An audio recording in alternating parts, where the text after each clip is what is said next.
Good evening, everyone. My name is Zeph Capo, and I'm the president of the Texas AFT. And I welcome you to tonight's virtual town hall, where we'll be discussing the dismantling of the Department of Education and what that means for students, parents, teachers, and school communities in our state. I'd like to start off this evening by giving everyone a wide shot of exactly the type of funding and support that the Department of Education holds, and how it makes a difference to our country and to our state. First of all, gutting and slashing the Department of Education is going to hurt students. There's no doubt about that. And many in the Doge office want us to believe that this is about getting rid of waste. But we're going to talk about that a bit and put some faces and stories to what they consider waste. And we'll start with some of the facts. 26 some of the facts. Over 5.6, thank you, 26 million kids that are vulnerable and could lose services. 7.5 million of those students have disabilities and in special education services. We're talking about 10 million students who could lose grants and loans that are trying to get their education at the higher education level, and another 12 million students that depend on Perkins grants and federal funding to help support high quality career and technical education programs across the country. What does that look like here in the state of Texas? Well, it supports over 5.6 million kids in 9,000 Texas schools. Texas received 1.8 billion in Title I schools that serve our most needy kids. $1.3 billion we receive for our special education students. 132 million additional for life skills work that may go beyond traditional K-12, pre-K-12, 126 million for before and after school programs for students, particularly those from working families who may not get home when school gets out. 140 million students for 40 million for students learning English. This is a huge issue that directly impacts the economic welfare and the student best interest for close to 50% of the students in our public schools in Texas. 21 additional million dollars for rural students and 145 million for military families and Native American reservations.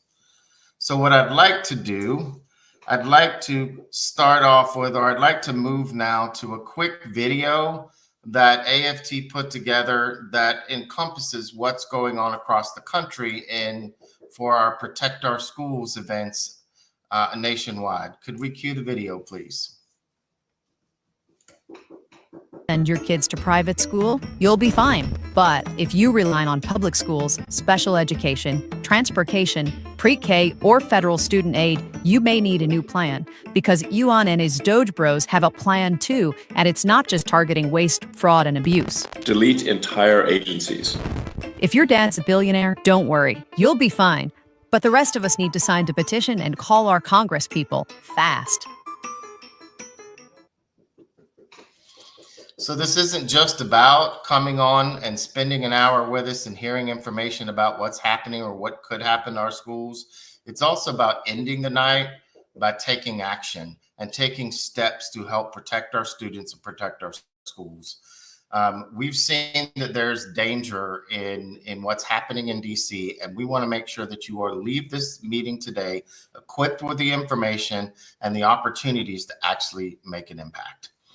So what I'd like to do now is to step into our first panel. Our first panel is really focused on those that are directly in the Department of Education, those that work with the agency or have worked with the agency, and can talk to us more about what their roles are and what their work is. So I'd like to introduce our panel, if I could. First, we have Sheetal Shah. Sheetal is the former senior advisor to the Secretary of Education for Director of Strategic Partnerships.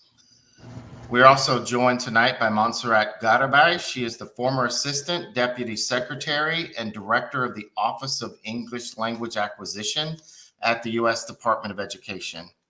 And as well with us, we have Sharia Smith. Sharia is the president of the American Federation of Government Employees, Local 252, and an attorney for the Office of Civil Rights. I want to welcome you all to our panel tonight. Thank you for spending some time to be with us. I just wanted, before we get started with some of the questions, please remind the audience, we have shared questions ahead of time with the panelists. We hope that they are able to bring some answers to those questions into their remarks and into the questions that we're going to talk about tonight. But please feel free to use the comment section as we will have an opportunity to bring up some of the questions that you have with our panelists towards the closing of the panel. And I'd like to start off tonight with Montserrat. Monty, I'd like to hear more about your work in the Office of English Language Acquisition with the DOE. How did the work that you did in DC affect kids and families, particularly since we're both from Texas, here in Texas? Thank you, Seth, for having me, and good evening, everyone. So the work that my colleagues and I did at the Office of English Language Acquisition focused on serving the 5.3 English learners, or emergent bilinguals, as Texas calls them. And it is important to remember that 70% of emergent bilinguals are U.S. citizens. And our purpose was to ensure that English learners attain English language proficiency and that they met state academic standards. And the department through OELA provided federal funding through various grants to assist state education agencies and the local education agencies in accomplishing this. And one of the things that we worked very hard on was in the Title State Formula grants, which provide federal monies to the states for the education of emergent bilinguals based on the number of students that they have. And so, the states were required, as you all know, to demonstrate that English learners are proficient in the state content and in the achievement standards in mathematics, reading, language arts, and science, and that these students are progressing in their proficiency of learning English. We also had 2 discretionary grants, which was the National Professional Development Grant, which I'm actually a recipient of from about 20 years ago, which again, it aligns and it helps students and assist educators in receiving professional development to educate the children. And we also had the Native American and Alaskan Native Children's School Program, which again, it also provided discretionary grants for entities to support the teaching, the learning, and the studying of Native American languages. And so the work that we really did, it's something really important. In 2015, the Department's Office of Civil Rights and the Department of Justice jointly published the Dear Colleague letter on English learner and limited English proficiency parents. I used to have this document when I was a teacher, and I would go to my principal and share that, there were certain requirements that we needed to follow to make sure that our students were learning. Well, we put together out of that a different EL English learner family toolkits. And we also provided our newcomer toolkit and also dual language playbooks that are actually being used by the states and LEAs to promote bilingualism, and then also help with resources, professional development, webinars. And these are resources that are very needed by the communities and are helping the states, especially Texas. Montserrat, thank you very much for your service to both our bilingual community and our teaching community overall, particularly here in Texas. It's glad to have you back. Shito, I'd like to turn to you next. And could you talk to us about the work that you did in the Department of Education as well, too? Yeah, absolutely. And thank you, Zeph and AFT Texas for having us on. It's really great to be back with community and union members who care deeply about this work, along with other stakeholders. And so really quickly, I worked with Secretary Cardona and my colleagues such as Montserrat and other leaders across the department to execute on our agency's Raise the Bar agenda, which included multilingualism, But some of the other pieces that we worked on were academic acceleration, full service community schools, after school and summer learning programs, teacher workforce, as well as diversifying the teacher workforce, mental health, and career pathways. And I also worked in the higher education space, specifically around FAFSA with our FSA team. And what I mostly did around all of these topics that we have many experts around was really work to organize local, state, and national stakeholders to row the boat with us, to gain more momentum on the ground so that we could reach and support more students and families and communities with these great programs, such as OELA and Montserrat led with, so that those who needed the support and access could have the opportunity to utilize federal resources to go further. And as the secretary always said to us all the time, is if we can't connect and reach the people who we're trying to work with and support, then the best policies and programs really ultimately won't matter. We need to change and work with the hearts and minds of the students and families and listen to them to figure out what policies and programs really do and will have the most impact. And I also, in connection to the Raise the Bar agenda, helped connect the dots for philanthropy, the private sector, and other nonprofits around connecting to our work at the department and how they could do more, put more investments into communities based on the priorities that we had set. And the priorities we had set were based on listening to schools, communities, students, and families. And as you know, the federal investments in public education really almost only amount to 14%. And so with the state level and local level funding, how can we pair it with private sector investment and really, helping take root in communities beyond the investment that federal government was putting in. So that was a lot in a short amount of time, but that's the sum of it.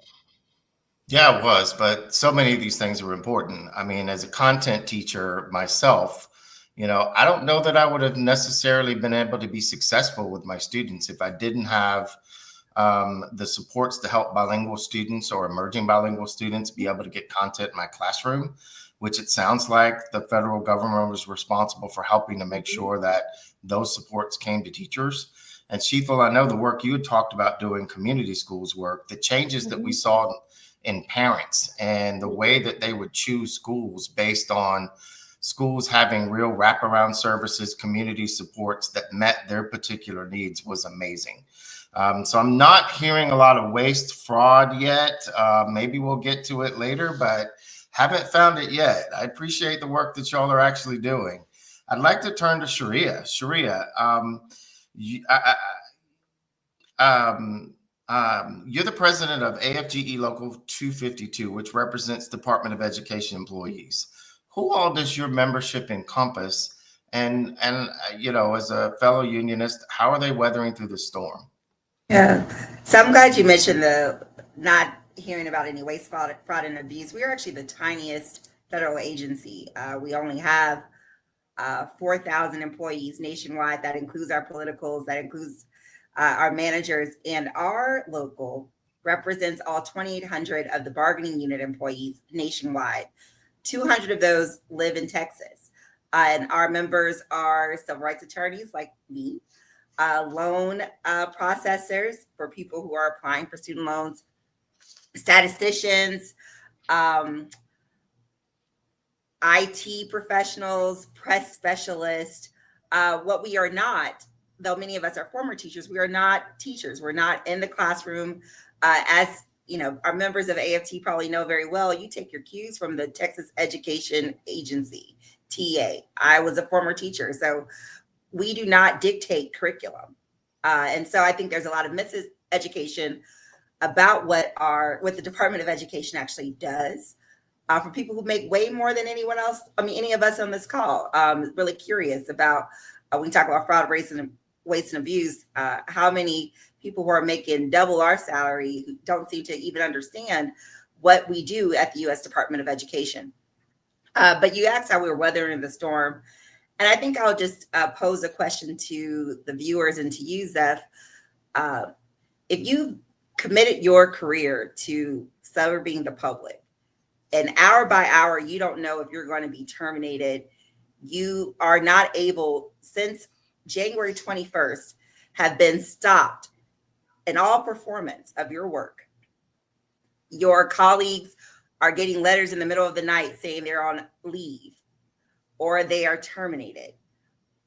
You are hearing every day rumors that there's going to be some unilateral and illegal action to eliminate your agency and to disregard your collective bargaining agreement. I think as the unionists on this call, I understand. I mean, how would you weather that? What you have now is intentional infliction of trauma on dedicated public servants based on misinformation about what we actually do.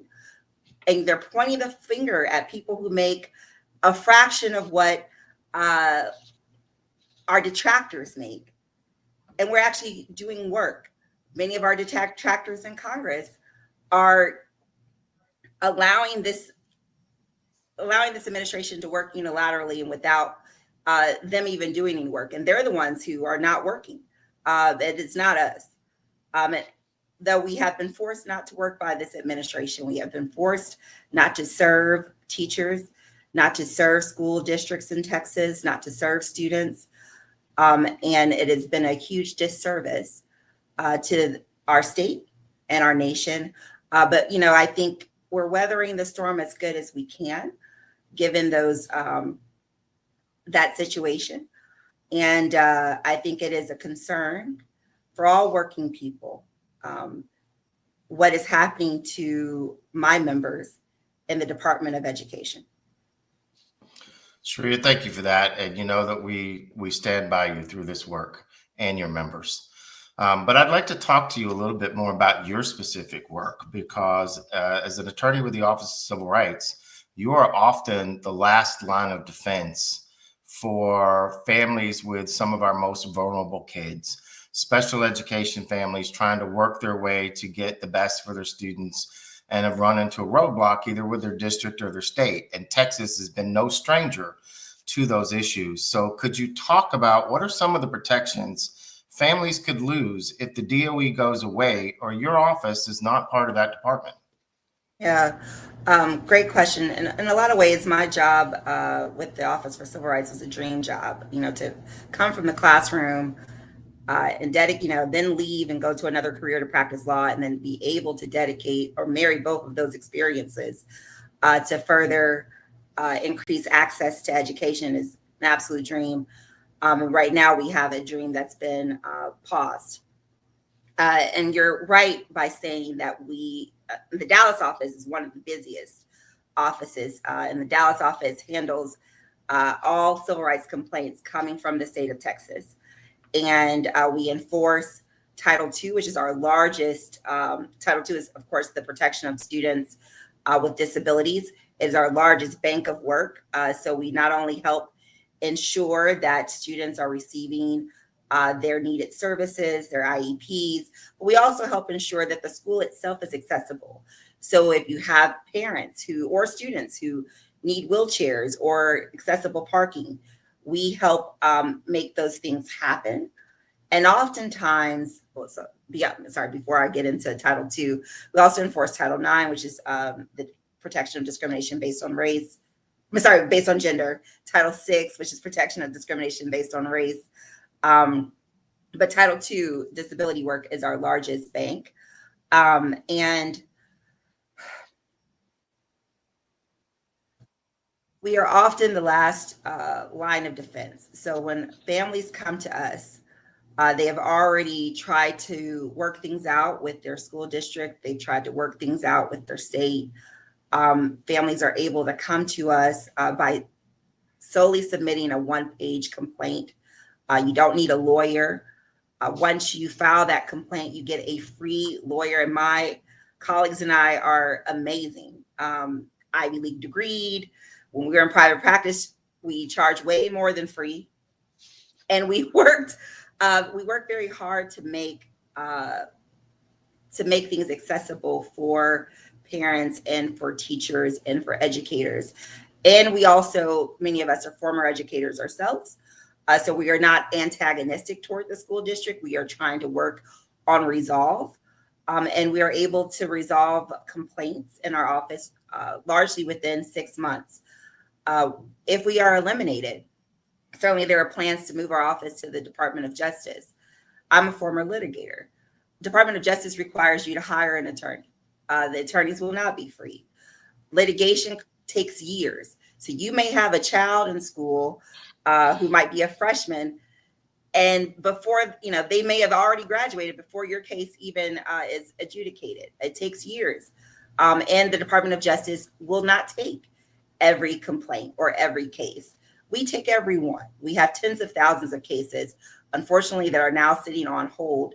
And just to make it very personal for people, we had a complaint in the state of Texas for higher education, a student who was not receiving their reasonable accommodations.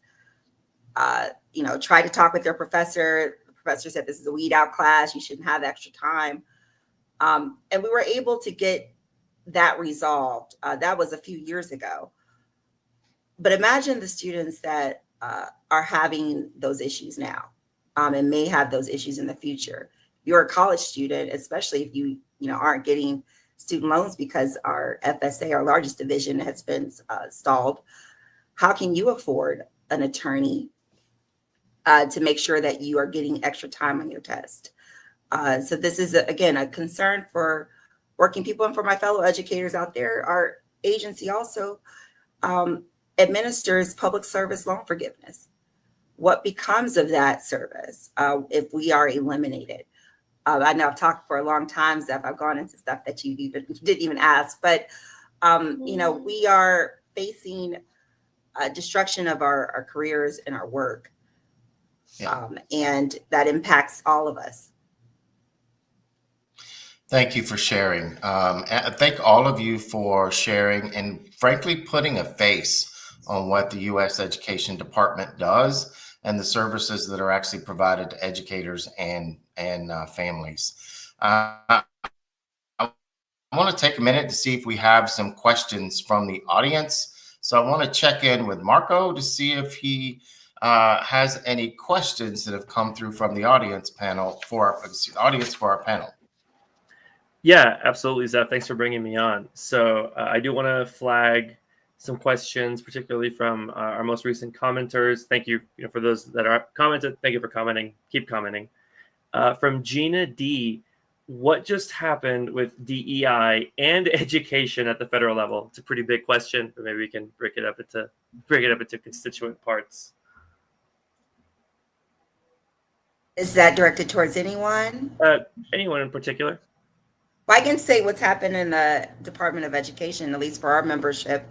January 21st, so the day after inauguration, our members started receiving letters that they were placed on administrative leave and blocked from performing work for the public based on suspected DEI activity. What is really interesting is that none of these people worked in DEI. They were press specialists. They were IT professionals. Many of them were civil rights attorneys. Even the director of one of our office for civil rights offices got placed on administrative leave starting in January and are still there on administrative leave, not being able to serve the public. And no one has yet explained what they did, what suspected DEI activity they actually performed to justify their placement on administrative leave. What is happening in the federal government is that the Office of Personnel Management, instead of the actual agencies, are making decisions about placing people on leave or terminating them for suspected DEI activity. And they are not even giving these people notice of what they actually did. What we learned in the Department of Education, the first Trump administration, many of us were required or encouraged to take certain diversity trainings. So we're dutiful workers. We do as we are instructed. And then 5 years later, the same administration is now placing you on leave because you took a training they told you to take. Again, as a working person, That is a concern for all of us. These people they're high performers. They have done their jobs and have done their jobs well. And now they've been told that they can't work because of suspected DEI activity. And let's just be clear, DEI is diversity, equity, and inclusion. Who would not want that?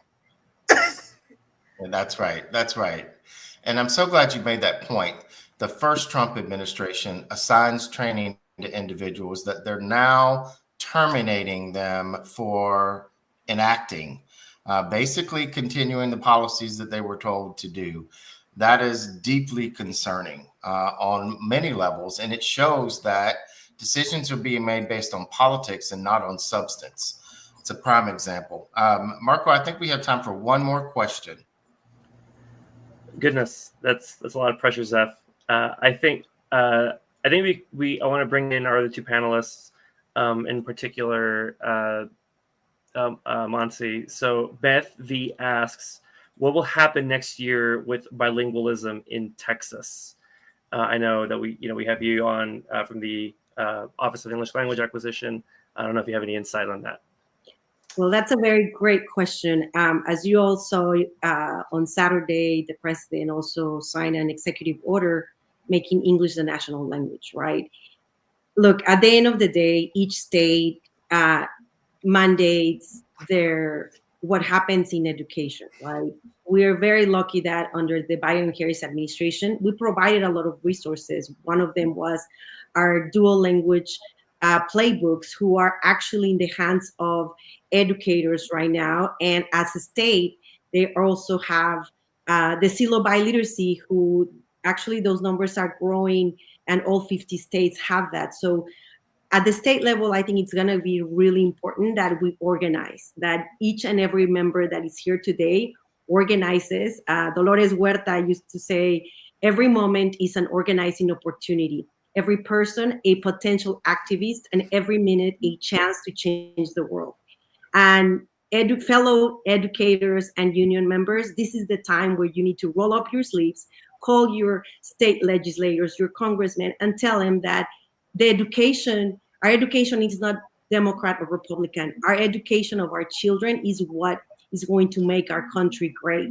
So I ask each and every one of you to really call your state representatives and organize. I learned organizing through AFT, and it changed my world.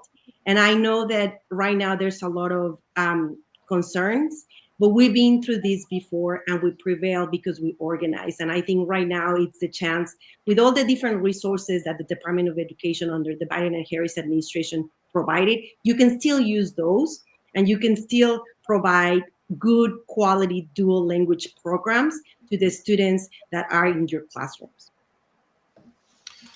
Monsi, thank you for that. And kind of to wrap up this panel, so we talked about several pieces, in particular, special education, multilingual education, and Pell Grants higher education, all funded, all part of the DOE work. But Sharia and the rest of the panel made a really good point. Special education may still be part of the law, but if there are not individuals there to help you access the law, to help you work through the law, then it might as well just be on paper. That's why we've got to contact our Congress. That's why we need to make sure that the Office of Civil Rights actually has attorneys that can help families when there's a question about whether their children are getting the proper services that they need. I want to thank you all for coming on and spending some time with us on the panel today. We invite you to stick around in the background if you'd like while we have our second panel. And thank you very much for coming to be with us, and we'll certainly have you back.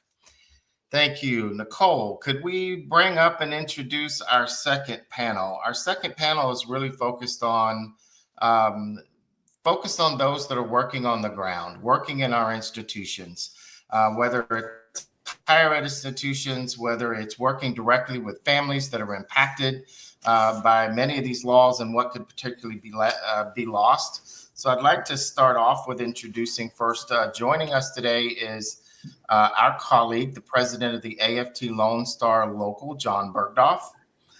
As well, we have Professor of Education, Dr. Julian Vasquez-Heleg. Dr. JVH, you all know very well, been a prominent activist and worked with us in making sure that there is equitable education for all for some time.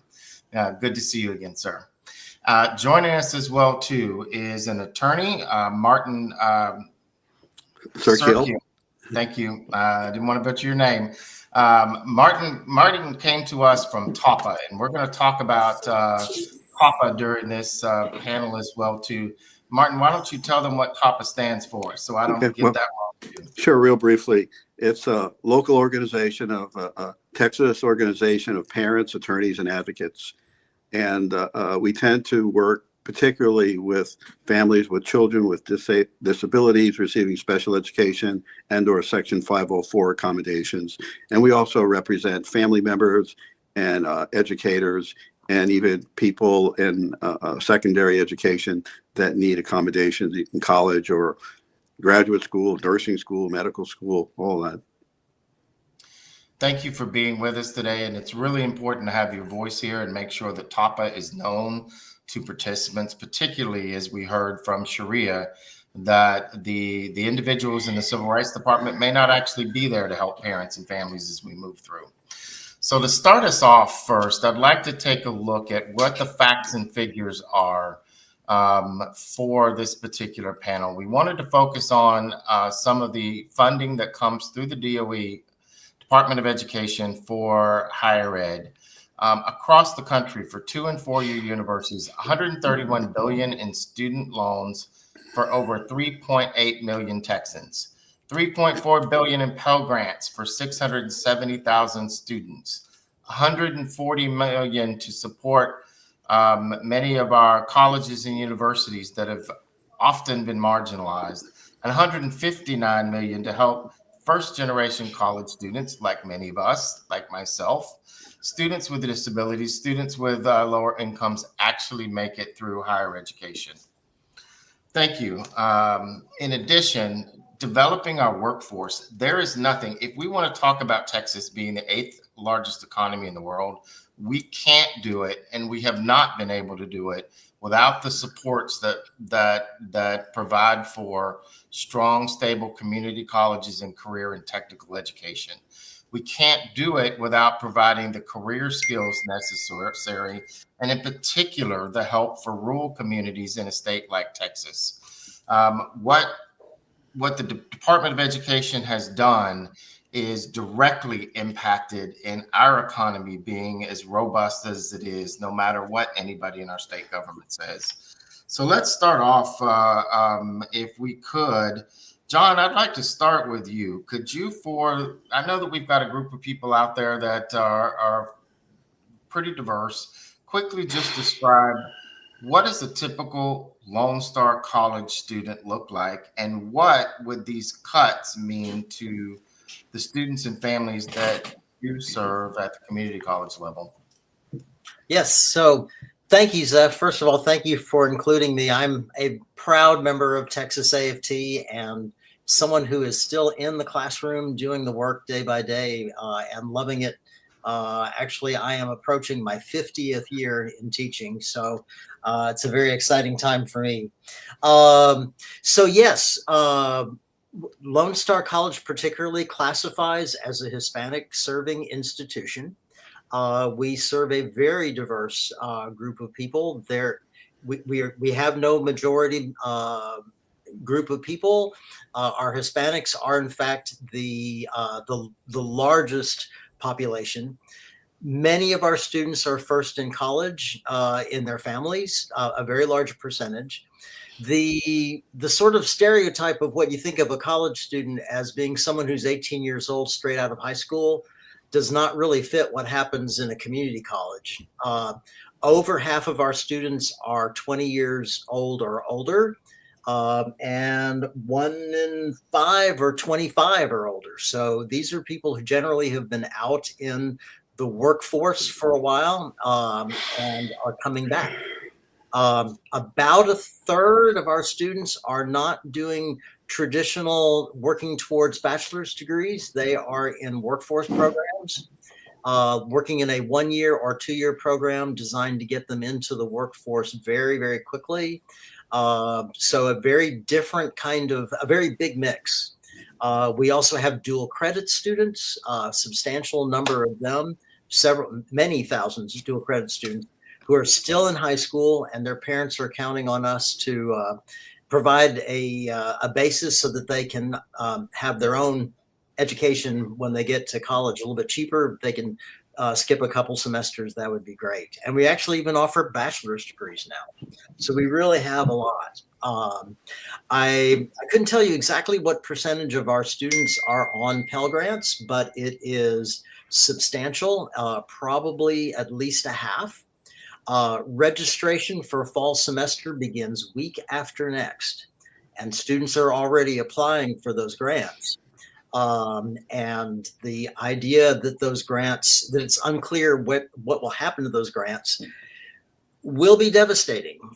Students depend on that. A lot of them do. Many of them will not be able to come unless they can get those grants. Many of them already struggle to find money for their textbooks, even with the grants. So the potential loss is great. As a sideline, just in another area, because of Senate Bill 17 from last year, the so-called anti-DEI bill, colleges like ours have had to scale back our non-discrimination policies to meet state law. And we have largely relied on what the Department of Education has set forward in their guidelines, particularly for protecting our LGBT students. And with that, those regulations already threatened and the future of the DOE in question, there, besides the financial part, real questions about how will our minority students of various classifications be protected. So we have a lot going on, and I hope that answers your question. Yeah, John, thank you. I mean, it resonates with me because when I served on the board of trustees with a community college, the average age of our student was 26 years old. A majority of our students would not complete their coursework if there was a hitch in their financial aid or in their packages that helped them get through. And these weren't just some wasteful groups of people. These were often people that were already working 40 hours a week, coming back to school at night because they had families to feed. That's who they're playing with. That's the students that will be losing out.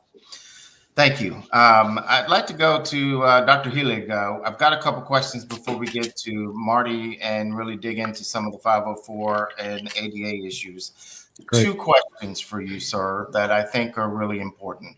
The first one I'd like to ask is really about where we actually saw some of the cuts that DOGE was recommending.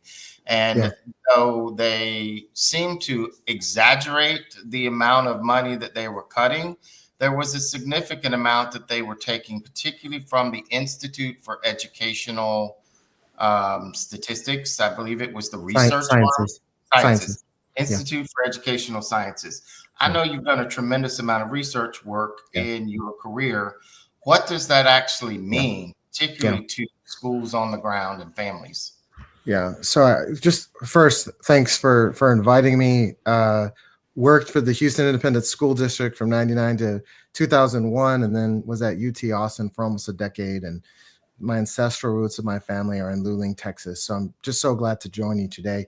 So the efforts to dismantle the Department of Education really has far-reaching consequences because IES, NSF, National Institutes of Health, this funding is deeply embedded in what we do in higher education. It helps us drive research, drive innovation. We are entrusted with tackling some of the world's biggest challenges in health, energy, education. But the department also handles financial aid and student loan programs too. So cutting these funding streams not only disrupts these groundbreaking discoveries, but really jeopardizes opportunities for millions of Texans who rely on federal support for higher education. I think it's important to know that these funding cuts are hitting really heavily higher education. And you could see budget deficits at colleges and universities that are 6 figures, 7 figures, 8 figures. Why? Because at large research institutions like Texas and A&M, federal grants often comprise a significant portion of the funding that goes into the budget, somewhere between 30 and 50%, in some places even higher.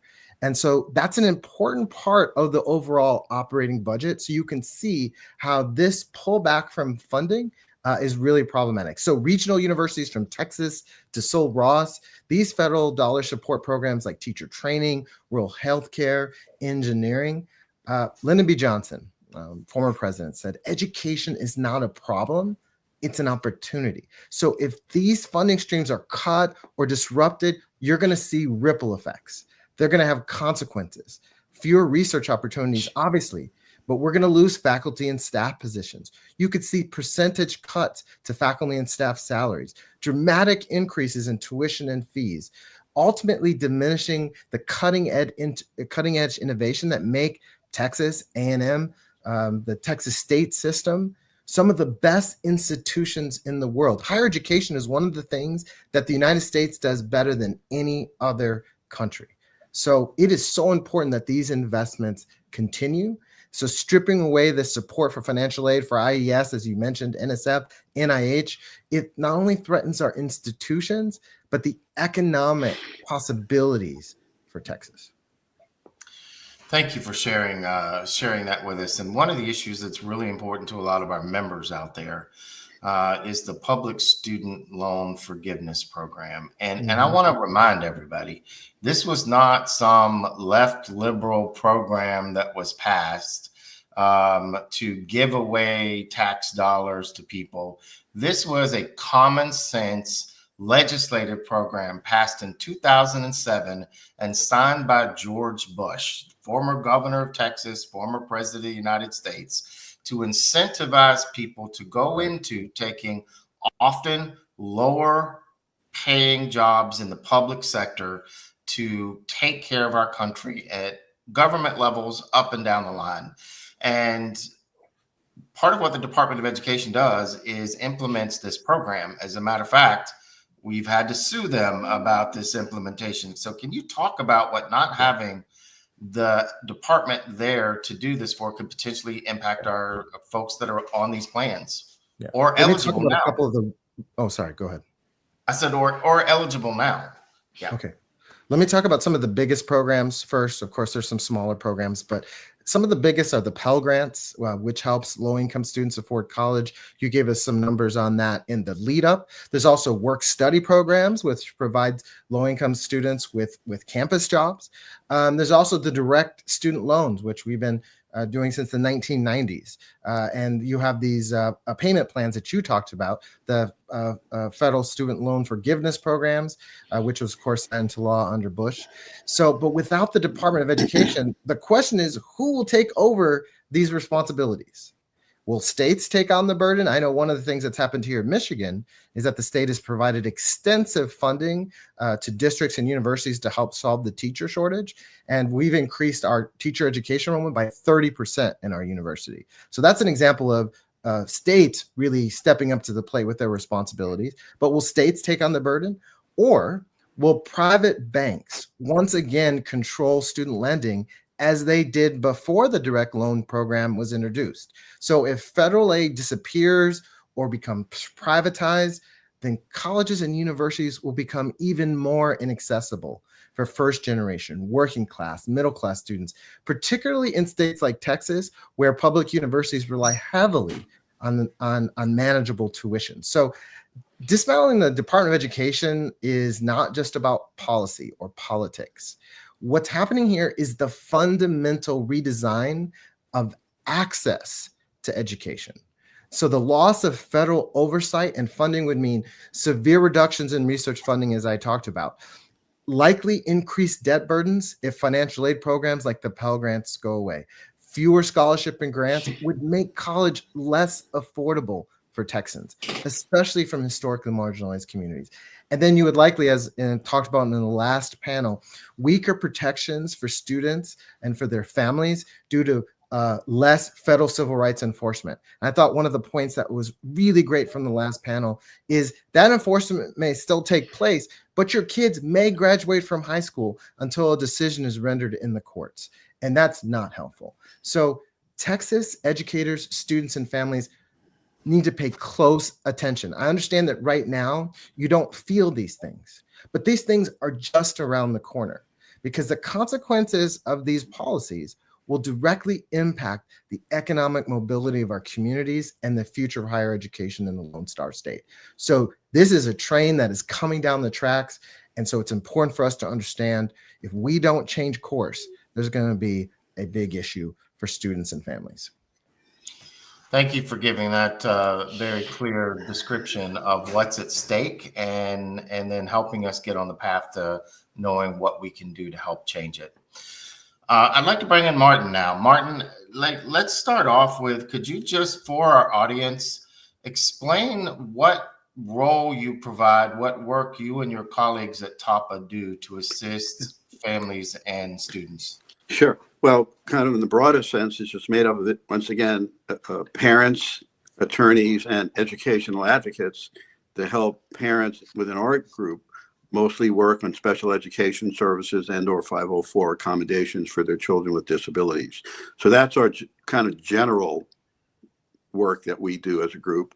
You know, within that, different lawyers do different things. Different advocates have different specialties with different kinds of disabilities, whether it be dyslexia or attention deficit disorder or deaf or hearing impaired or autism, whatever it might be. So like any group, it's both similar and different, right? So as a group, we do lots of different things. Two things I want to squeeze in while I have a moment. One, special education services are given funding through the federal government. Section 504 accommodations are not. Okay. And very, very briefly, which is a kind of a subpart of the discussion today, hasn't been a lot, has to do with the lawsuit that Attorney General Paxton here in Texas and 17 other states across the country have done to attack Section 504 of the Rehabilitation Act of 1973, which ultimately deals with our kids in accommodations, both in public school, but also in higher education, where accommodation plans are very, very important.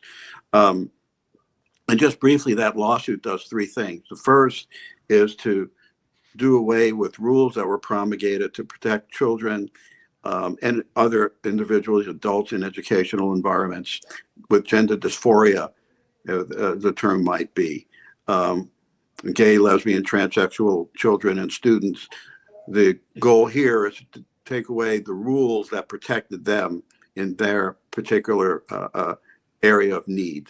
The second has to do with a lawsuit that was heard by the Supreme Court probably over 20 years ago called Olmstead, which deals with the services of mentally ill and cognitively impaired individuals require in the community, and the constitutional duty and the statutory duty is provided to them in the least restrictive environment. And the lawsuit is intended to negate that as well. And then last, probably the most specific to our community, it's intending to do away with 504 rules related to special education and accommodations, except in vocational areas. In other words, so Section 504 originally started with vocational issues, and they want to call everything else except for money going for vocational services or protection for people with disabilities in vocational environments unconstitutional. So that's what that particular law is trying to do. And of course, you know, many of us in litigation, and I imagine our colleagues who was on the panel before, are well aware of that, and we're fighting that as well. So for those that may not be familiar, Marty, if 504 goes away or is pushed back to simply being addressed in a vocational setting, what direct impact is that for families, and what is their recourse if that's not there? Well, let me give a short answer and a long answer. The short answer is I think the Americans with Disabilities Act will still be alive and helpful. Okay, so I think that's something we can rely upon, and we just have to change our language and the characterization of what we do. I think the big issue that I really want to talk about is kind of the other end of funding from the federal government and funding of education here in Texas. You know, that's one thing we do have the power as citizens and voters in Texas to have a significant impact on. And for those of us that follow it, you know, the leadership in the legislature, the government, the lieutenant governor, and those on down have been fighting against public education for the last couple of sessions. And they have been pushing vouchers and charter schools and many, many other things instead of public school education. I personally don't have a theoretical problem with charter schools or vouchers or any of that stuff, only if it's at the expense of public school spending.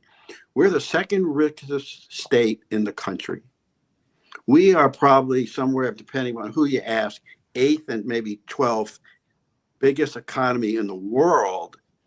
And we're 42nd in education. It's a sin, everybody. It's a sin. And the one good thing that has happened over the last 6 years during the legislative battles is that the school districts across the state, many from conservative, rural, Republican districts, will not give in. And they are fighting side by side with members like yourselves. And by the way, thank you for doing this and having this, and other citizens across the state, where the only color that really makes a difference is green. We all want the money that our taxpayers put into the system to go back to the schools. When the Robin Hood system started 30, 40 years ago now, 35 years ago, state government put 52% of all the money it was getting into education. Now they do 30%. And now all the money they collect from us as taxpayers goes into this fund. And as many billions and billions of dollars that it is, they don't give it back to the schools. They use some of it for things outside the school. So I would say to all of us as individuals, as taxpayers, as parents, as grandparents, we need to contact our representatives, whatever the political persuasion it may be, and keep monitoring this. We expect some litigation. Our law firm and some others are working together to finally attack this funding system in Texas that is really just so unfair that everybody agrees it's bad. You know, in this time where there's so much divisiveness across the country and even within the state about certain things, the one thing I can tell you, because we represent kids and families everywhere, is nobody likes the funding system. Everyone agrees that it's bad here. So if the federal government is going to do what they're going to do, we may have some ability to affect it. But as citizens here, we have a lot of ability to affect things. Thank you. Thank you for sharing that information. We certainly want to follow up with you on that lawsuit, and as we continue to work on the drastic underfunding of public schools. As a matter of fact, while Marco was bringing up questions from the audience, your point is well taken. We often talk about the school funding statistics and where Texas lies. The one that is most important for me and the one that sticks in my mind is the score on effort. Effort is your ability to invest in public education if you had the will to do so. Texas is 50 out of 50 states when it comes to effort. We get an F by almost everybody who looks. And I will tell you that we're only 50 out of 50 because we only have 50 states. If we had 65, we would be 65. That's the difference between Texas and 49 in our actual effort to fund our public schools. So thank you for bringing that up. Marco, are you here with questions, my friend? Yeah, yes, I am, Zeph. And for this one, since I know we have funding experts on, I do kind of want to go for a 2-for-1 here. So the first question is, and this has been alluded to, how will Texas schools be able to function with regards to, CTE, Perkins grants, and SPED, with money being taken away for vouchers as well as no federal funding? And the second part of that question goes to the higher ed piece, which is, what will this do? What will the defunding DOE? What will this do to student loans that are on deferment or are signed up on a plan that allows no payment because of low income? Yeah. Could I take a shot at that? Yes, sir. First, I think I want to start with the voucher charter stuff and then get in. So I think part of the challenges is that Texas is designing to spend uh, similar dollars on three separate and unequal systems: public schools, charter schools, and vouchers. And we know the history of, as Zach just talked about, Zeph just talked about, there's low effort in terms of school funding in Texas. And so what does this mean? Trying to fund three separate and unequal systems. As you mentioned, Texas is already severely underfunded compared to the national average. This push for vouchers, and now you combine it. You interact it with these potential cuts to federal funding. The bottom line for Texas, and I don't like to be the bearer of bad news, catastrophic. Because if the federal leaders start to draw down or even eliminate federal education dollars, and then you see Texas push more funds into vouchers, here's what it'll mean. It'll mean even deeper teacher shortages. Texas already has one of the highest rates of emergency certification and alternatively certified teachers. And those teachers are less likely to stay in the classroom. Of course, there are many great teachers that come out of those programs, but they're much less likely to stay in the classroom. So with salaries already lagging, less funding means more attrition, fewer resources for teachers. Cuts to special ed, Title I, school nutrition programs are all dependent on federal funding. And so that is just around the corner. Texas already has high local property tax. So to make up for the federal funding that may be drawn down, you will see higher local taxes. So as the federal funds dry up, property taxes will have to bear the burden of keeping schools afloat.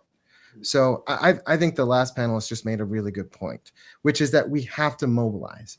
We have to mobilize voters, especially in rural areas in Texas, where public schools are the center of the community, and they're even economic drivers. And so many rural GOP voters oppose vouchers, and they understand that their local schools could be forced to close. So if you combine this voucher, charter, choice conversation with the cuts in funding, it's going to create a crisis. Yeah. Thank you for bringing that up, because you don't know how it was heartbreaking often to walk through schools where, when we actually did have CTE funding to get grants for expensive pieces of equipment that we know is not going to be paid for by the state of Texas, from the CTE program, from the Perkins grants programs, so that students could actually learn high wage, high demand skills, but then only to find them sitting idle because the state of Texas has not provided the funding for consumables, whether it's a 3D printer or some other piece of equipment that is in there. Imagine how we're going to even get those tools in the hands of our students if we lose this funding at the federal level. So that was a great segue. Thank you. I want to thank the panel for bringing these questions to us, but I think most of them have talked about what's the most important thing we can do, and that is to take action, to organize, to make our voices heard. So I would, as we say thank you and wrap up, I'd like to let's bring up the screen to show people how they can get involved.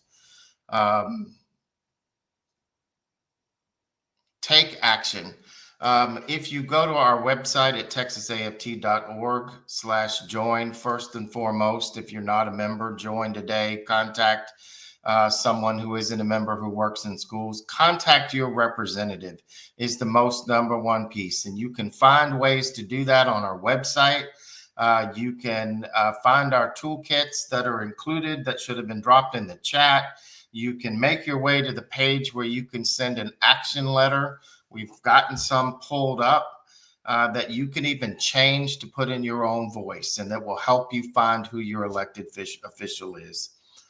The second thing is to submit an op-ed or a letter to the editor of your local newspaper.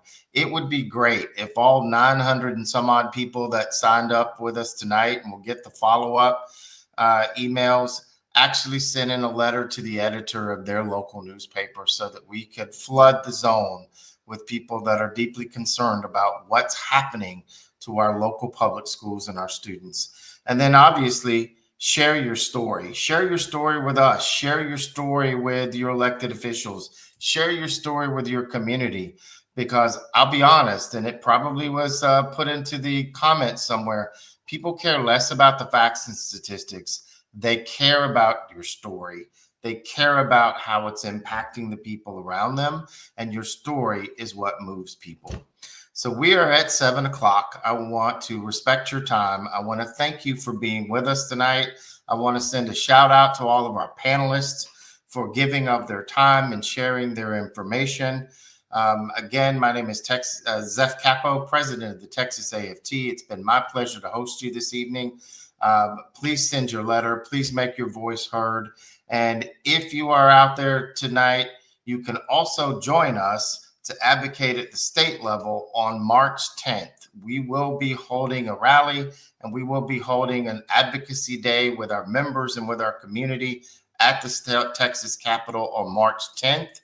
You can sign up on Mobilize in the same place that you signed up for this event tonight, and we hope to see you soon. Thank you, and have a good night.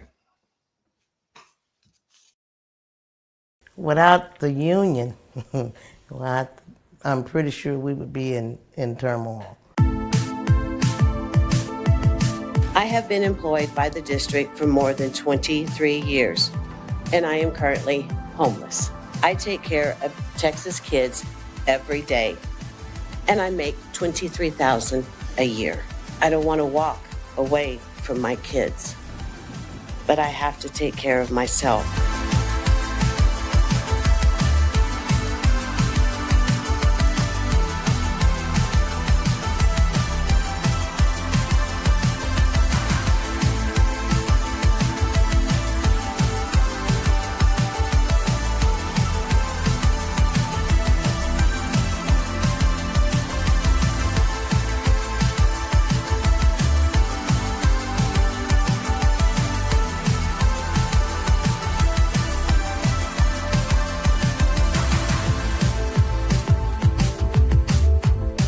Freedom doesn't come like a bird on the wing, and it doesn't fall down like pouring rain.